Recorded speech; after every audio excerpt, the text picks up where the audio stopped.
Hello, xin chào các bạn nha. Hôm nay là mình vô trong rẫy mình thăm cà phê, xong rồi có một con anh nói là năm nay giá cà phê không được nhiều, nên là hôm nay mình quyết định mình đem cuốc vô trong rẫy luôn, xong rồi mình sẽ chặt luôn cái cây cà phê này nè các bạn. Rồi mình sẽ chặt luôn cái cây cà phê này nè các bạn.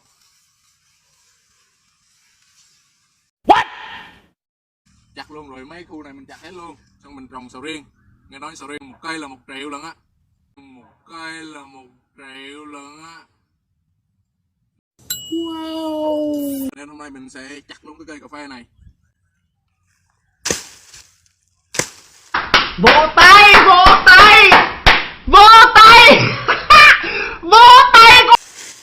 Đó, cà phê nè các bạn. Đó, đẹp luôn, nhưng mà thôi mình không tiếc. Đẹp luôn, nhưng mà thôi mình